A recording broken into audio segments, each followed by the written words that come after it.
Hello साथियों, उम्मीद है कि आप सब स्वस्थ होंगे। हमारी आज की कहानी का शीर्षक है बुद्धिमान बाज और घमंडी बंदर व गैंडा। एक बहुत सुंदर जंगल था। उस जंगल के सभी पशु और पक्षी खुशहाल जीवन जी रहे थे। उसी जंगल में एक मोटू गैंडा और एक शैतान बंदर रहता था। मोटू गैंडा बड़ा शक्तिशाली था। वो बड़े बड़े पेड़ों को एक ही झटके में उखाड़ देता था। दूसरी तरफ शैतान बंदर बड़ा ही फुर्तीला और तेज था। दिन भर शैतान बंदर जंगल के पेड़ों पर उछल कूद करता रहता था। उन दोनों को ही अपनी अपनी शक्तियों पर बड़ा ही घमंड था। दोनों ही एक दूसरे को खुद से ज़्यादा नहीं समझते थे। इस वजह से दोनों में हमेशा बहस होती रहती थी।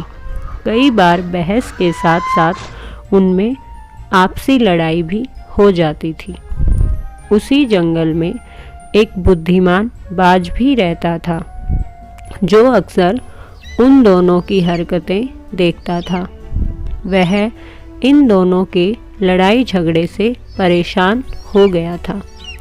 एक दिन मोटू गैंडे और शैतान बंदर ने यह तय किया कि बुद्धिमान बाज ही हमारा फैसला करेगा कि हम दोनों में से श्रेष्ठ कौन है और कौन ज़्यादा शक्तिशाली है। उन्होंने बुद्धिमान बाज के पास आकर कहा कि हे भाई, अब तुम ही हमारा फैसला करो कि हम दोनों में से कौन श्रेष्ठ है। बुद्धिमान बाज ने उन दोनों से कहा, जिस तरह से तुम दोनों आपस में लड़ते रहते हो, तुम्हारा फैसला नहीं हो सकता है। तुम्हारा फैसला तो एक प्रतियोगिता के जरिए ही संभव है। उसी से हम पता लगा सकते हैं कि तुम दोनों में से श्रेष्ठ कौन है। उन दोनों को बुद्धिमान बाज की बात अच्छी लगी। दोनों ने फिर एक साथ पूछा, इस प्रतियोगिता में क्या करना होगा? बुद्धिमान बाज ने कहा, इस जंगल को पार करके एक दूसरा जंगल आता है। उस जंगल में एक काफ़ी पुराना पेड़ है, जिस पर सुनहरे आम लगे हुए हैं। तुम दोनों में से जो सुनहरे आम को पहले लाएगा, उसे ही इस प्रतियोगिता का विजेता माना जाएगा और वही असल मायने में सबसे श्रेष्ठ कहलाएगा। बुद्धिमान बाज की बात सुनते ही शैतान बंदर और मोटू गैंडा बिना कुछ सोचे समझे दूसरे जंगल की तरफ निकल गए। शैतान बंदर ने अपनी फुर्ती दिखानी शुरू की। वह एक ही छलांग में एक पेड़ से दूसरे पेड़ तक पहुंच जाता। वहीं मोटू गैंडा तेजी से दौड़ने लगा और रास्ते में आने वाली हर चीज़ को उखाड़ने लगा। थोड़ी ही देर में शैतान बंदर और मोटू गैंडा उस जंगल से बाहर निकल गए। जैसे ही वे जंगल से बाहर निकले, उन्होंने देखा कि वहाँ एक विशाल नदी बह रही थी। उस नदी को पार करके ही दूसरे जंगल में पहुँचा जा सकता था। दोनों इस नदी को पार करने लगे। नदी में पानी का बहाव काफ़ी तेज़ था। जैसे ही शैतान बंदर नदी के बीच में पहुँचा, पानी के तेज बहाव के कारण उसने अपना नियंत्रण खो दिया और नदी में डूबने लगा। मोटू गैंडे ने जैसे ही शैतान बंदर को डूबते हुए देखा, तो उसने उसे सहारा देकर अपनी पीठ पर बिठा लिया और बोला कि घबराओ मत, मैं तुम्हें यहाँ छोड़कर नहीं जाऊँगा।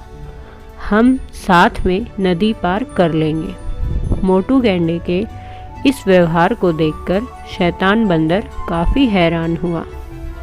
उसने विनम्र होकर मोटू गैंडे को उसकी सहायता करने के लिए धन्यवाद कहा। इस तरह दोनों ने नदी पार कर ली और दूसरे जंगल में पहुंच गए। फिर दोनों ने मिलकर सुनहरे आम के पेड़ को भी खोज निकाला। सबसे पहले मोटू गैंडे ने अपनी शक्ति से उस पेड़ को गिराना चाहा, लेकिन वह पेड़ काफ़ी मजबूत था, इसीलिए मोटू गैंडा बार बार प्रहार करने पर भी उस पेड़ को नहीं उखाड़ पाया। फिर मोटू गैंडे ने निराश होकर कहा, मैं अब थक गया हूँ और मैं इस पेड़ को नहीं गिरा पाऊँगा और ना ही मैं यह फल तोड़ पाऊँगा। फिर शैतान बंदर बोला, चिंता मत करो, मैं यह काम आसानी से कर सकता हूँ। ऐसा कहकर वह फुर्ती से उस पेड़ पर चढ़ गया और सुनहरे आम के फल को तोड़कर नीचे उतर आया। इसके बाद दोनों खुशी खुशी वापस नदी पार करके अपने जंगल लौट आए और वापस आने के बाद वे दोनों बुद्धिमान बाज के पास गए और बुद्धिमान बाज को वह सुनहरे आम का फल दे दिया। क्योंकि सुनहरे आम का फल शैतान बंदर के हाथ में था, तो फल पाने के बाद बुद्धिमान बाज ने जैसे ही शैतान बंदर को विजेता घोषित करना चाहा, वैसे ही शैतान बंदर ने उसको रोक दिया और कहा कि हे मित्र, अब हमें विजेता का नाम जानने की आवश्यकता नहीं है। इस प्रतियोगिता को हम दोनों ने मिलकर पूरा किया है। एक दूसरे की मदद के बिना हम यह प्रतियोगिता पूरी ही नहीं कर सकते थे। हमें यह समझ में आ गया है कि हर किसी के गुण अपने आप में अलग और ख़ास होते हैं। हमने यह फैसला किया है कि आगे से हम कभी भी इस बात पर बहस नहीं करेंगे और मित्र की तरह इस जंगल में रहेंगे। बुद्धिमान बाज को शैतान बंदर और मोटू गैंडे की बात सुनकर काफ़ी खुशी हुई। उसने दोनों से कहा, मैं तुम्हें यही समझाना चाहता था कि सभी एक दूसरे से अलग होते हैं। अलग अलग गुण और शक्तियाँ ही हमें एक दूसरे की मदद करने के काबिल बनाती हैं। साथ ही हर किसी की अपनी कमजोरियाँ भी होती हैं, इसीलिए एक दूसरे के साथ मिलकर रहना ही सबसे अच्छा होता है। उसी दिन से मोटू गैंडा और शैतान बंदर दोनों दोस्त हो गए और वह जंगल में खुशी खुशी रहने लगे। अब हम यह जानेंगे कि इस कहानी से हमने क्या सीखा। साथियों, यह कहानी हमें यह शिक्षा देती है कि हमें एक दूसरे के गुण और शक्तियों का सम्मान करना चाहिए और आपस में मिलजुल कर प्रेम भाव से खुशी खुशी रहना चाहिए तथा जीवन में आगे बढ़ना चाहिए।